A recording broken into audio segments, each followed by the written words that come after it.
देखिए कैसा होता है कि हम राष्ट्रवादी में रियल में देखा है, हमारी उत्पत्ति हुई है और हमारा पॉलिटिकल करियर भी राष्ट्रवादी से पार्टी से शुरू हुआ था। फाउंडर आप बोल सकते हैं मुझे, उस समय से मैं काम करते आ रहा था। और हमारी इच्छा क्या है कि नवी मुंबई में हम लोग जो रहते हैं, नवी मुंबई में जो मूलभूत सुविधाएँ हैं वो हम लोगों को मिलना चाहिए और उसके लिए हम लोगों को आवाज़ उठाना चाहिए। इससे पहले हम लोग विपक्ष में थे, तो विपक्ष में रहते हुए हम लोगों ने बहुत सारे मुद्दा को उठाया। जैसे आपको नवी मुंबई में एजुकेशन का मुद्दा है कि यहाँ पर हमारे प्रकल्पग्रस्त लोगों से सिडको ने 50-50 के दर से प्लॉट को खरीदा और उसी प्लॉट को करोड़ों के दर से बेच रहा है। लेकिन आज भी प्रकल्पग्रस्तों का मुद्दा अभी तक ख़त्म हुआ नहीं है, उनको अभी तक न्याय मिला नहीं है, उनको जगह अभी तक मिला नहीं है। और यहाँ पे एजुकेशन माफिया जिन्होंने सिडको से प्लॉट 90% के डिस्काउंट से लिया है, साथ में ऐसा एग्रीमेंट करके लिया है कि हम यहाँ के लोगों को बिना डिपॉजिट या बिना डोनेशन का बच्चों का एडमिशन कराएंगे और कम पैसा में एजुकेशन देंगे।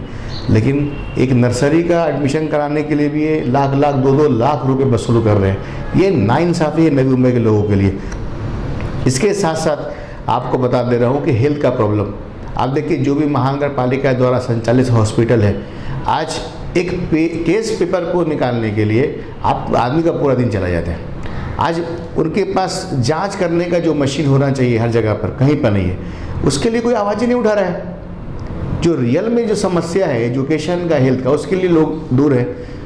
टोल का मुद्दा बहुत दिन से है, हम लोग इतना चिल्लाए, इतना हंगामा किया, सब तरह का काम किया, लेकिन आज हमारी सरकार आ गई तो हमारे सरकार का फ़र्ज़ बनता था कि आज ये सब मुद्दा को हम लोग उससे लोगों का मतलब कि मुक्ति दें। लेकिन नहीं, हमारे सरकार में कोई काम करने को तैयारी नहीं है, कुछ मतलब नहीं है। अभी आप क्या सरकार बन गई तो आज हम पब्लिक का काम नहीं करेंगे तो कौन करेंगे? इस मुद्दे को लेकर के हम लोग बहुत यहाँ नेताओं के पीछे लगे, हम लोग काम भी कर रहे थे। आपको देखा होगा कि मैं रेलवे का एक मुद्दा नवी मुंबई का है कि नेहरू जो है नवी मुंबई का सबसे बड़ा नोड है, सबसे ज़्यादा जनसंख्या नेहरू की है, फिर भी नेहरू जो है आप नेहरू से स्टार्ट हो करके नहीं, आप बेलापुर से और आपको खारगर से और आपको दूसरी जगह से स्टार्ट था नेहरू रेलवे, जिसके लिए यहाँ के लोगों को पिक आवर में बहुत तकलीफ हो रहा था। ये सारा मुद्दा मैं हमेशा लेते आ रहा था, लेकिन मैंने देखा कि यहाँ पर गुटबाजी चालू हो गया। यहाँ पर हमारे पार्टी में जो लोगों ने गुटबाजी कर लिया और अपना अपना एक टीम बना लिया।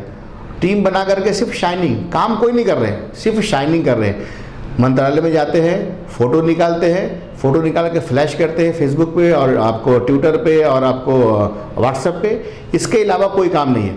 नए नए लोग आ करके आप देखिए कि शाइनिंग के सिवा काम करने का मतलब नहीं है। आने वाले दिन में महानगर पालिका का चुनाव आने वाला है। अगर नवी मुंबई के लोगों का प्रॉब्लम का जो समस्या है उसको हल नहीं करेंगे तो कौन करेगा? मैंने बोला, लेकिन किसी का भी ध्यान नहीं है। उल्टा बोलने वाले आदमी को उन्होंने घर बैठा दिया। आज नेहरू में प्रोग्राम हो रहा है, मैं पार्टी का प्रवक्ता हूँ, जिला सचिव हूँ 20 साल से, इतना मैंने बड़ा बड़ा काम किया हूँ, लेकिन हम जैसे लोगों को नज़रअंदाज किया जा रहा है।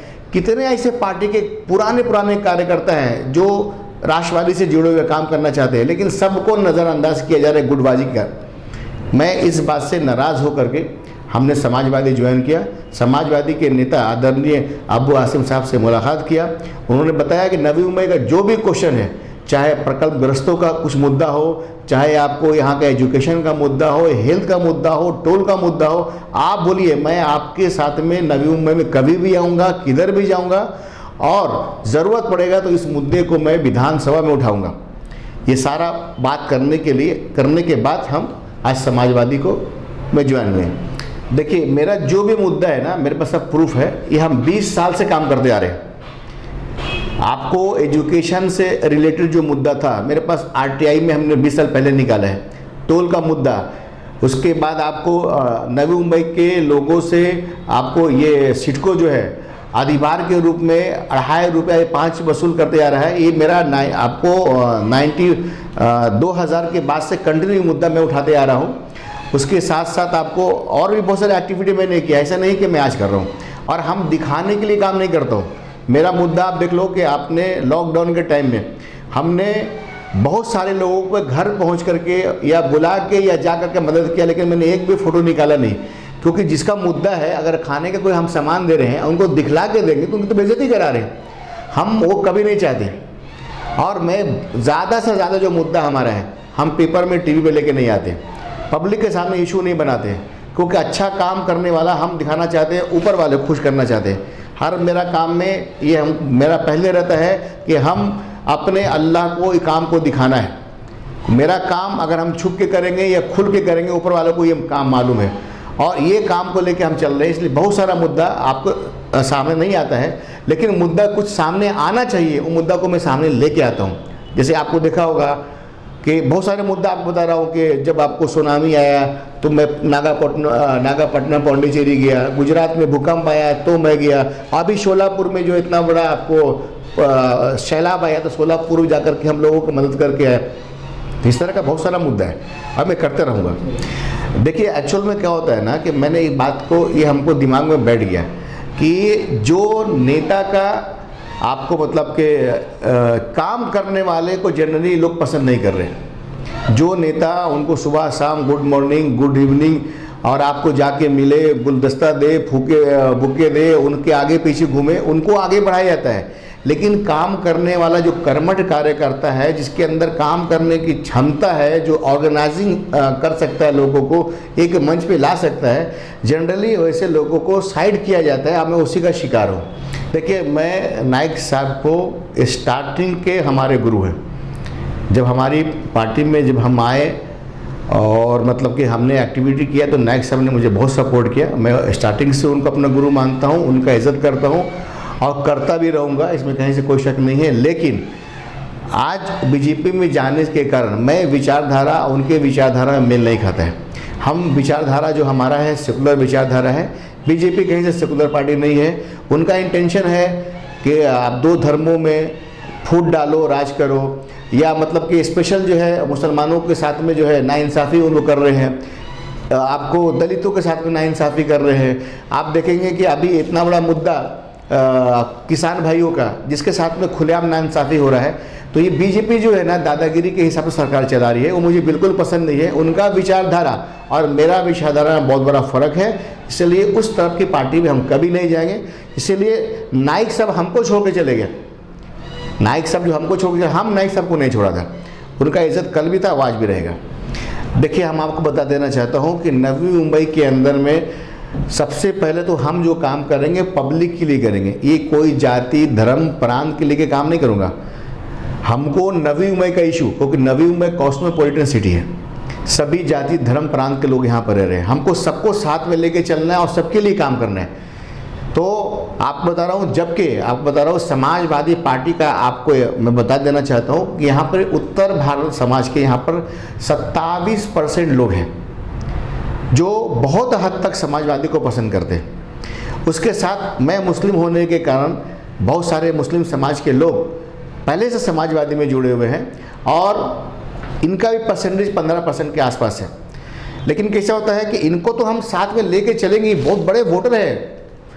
आप देखा जाए कि अगर ये दोनों मिलके भी इलेक्शन लड़ते हैं तो बहुत बड़ा इसका मतलब कि इफेक्ट गिरने वाला है। लेकिन हमको बाकी लोग हमारे दोस्त हैं, यहाँ पर रहने वाले आगरी कोली समाज के लोग, चाहे यहाँ पर रहने वाले पश्चिम महाराष्ट्र के लोग, कोकण के लोग, सबसे मेरा अच्छा कॉन्टेक्ट है और हमको सबको साथ में लेके चलना है। क्योंकि ये पार्टी है, ये कोई ट्रस्ट नहीं है कि अपने जात के लोगों को, अपने प्रांत के लोगों को, अपने मतलब कि दोस्तों को नहीं, हमको सबको साथ में लेके चलना है और नवी मुंबई के लिए काम करना है। और मुझे मालूम है कि हमारे नेता जो है अबू आसिम आज़मी साहब, वो खुल के हमको बोला है कि आपको जिस चीज़ की ज़रूरत हो, जब लगता है आपको कि नवी मुंबई का कोई इशू है तो मैं आपके साथ में आऊँगा और ज़रूरत पड़ा तो इसको विधानसभा में भी उठाऊँगा। और आप देख लीजिएगा आने वाले दिन में नवी मुंबई में समाजवादी का संगठन जो है बहुत मजबूत होगा, क्योंकि हमको पब्लिक के लिए काम करना है। हमको दिखावे का काम नहीं, हमको पब्लिक का इशू को लेना है, उस पर काम करना है।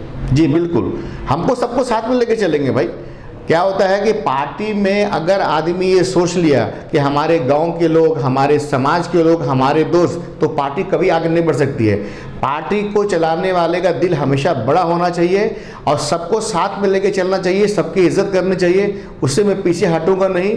25 साल का इतिहास है, कोई हमको बोल नहीं सकता है कि हम किसी समाज के लिए काम कर रहे हैं, किसी धर्म के लिए काम कर रहे हैं, किसी प्रांत के लिए काम कर रहे हैं। मेरा सारा इशू पब्लिक के लिए होता है। आप मुझे बताइए, मैं अभी आपको मालूम है कि मैं सुनामी के लिए नागापट्टनम पौंडीचेरी गया था, तो यहाँ से हम तो मुस्लिम थे, लेकिन वहाँ पर जिसका ही मदद किया उसमें एक सिंगल मुस्लिम नहीं थे। मेरे पास कार्ड पड़ा हुआ है, 250 दूसरे समाज के मतलब लोग जो नॉन मुस्लिम समाज के लोग थे, उनका मदद किया मैंने, क्योंकि हमको ये देखना है कि इंसान को तकलीफ कहाँ पे है, हमको इंसान को तकलीफ देखना है, उनको मदद करना है, इंसानियत को लेकर जगाना है हमको है। अभी हम लोग कोल्हापुर में गए, हम थोड़े गए ऐसा गांव में गए जहां तक किसी को मालूम ही नहीं था, कोल्हापुर सिटी से बहुत ही अंदर था। और आपको देखिए मेरे साथ में जाने वाले कौन, मेरे साथ में हमारा साथ देने वाले बीजेपी के कार्यकर्ता थे, बजरंग दल के कार्यकर्ता जो हमारे पर्सनल दोस्त लोग हैं, उन्होंने हमको साथ लेके वहाँ पे गए।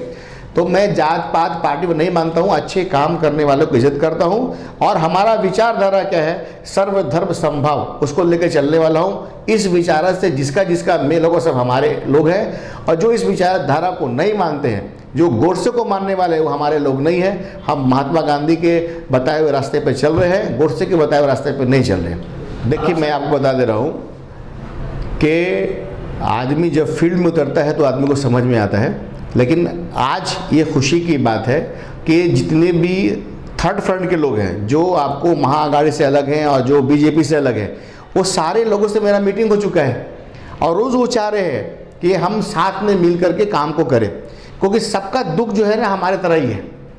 मैं बता रहा हूँ कि ये सारे लोगों को हम इकट्ठा करेंगे, क्योंकि हमको नवी मुंबई के इशू को लेकर चलना है।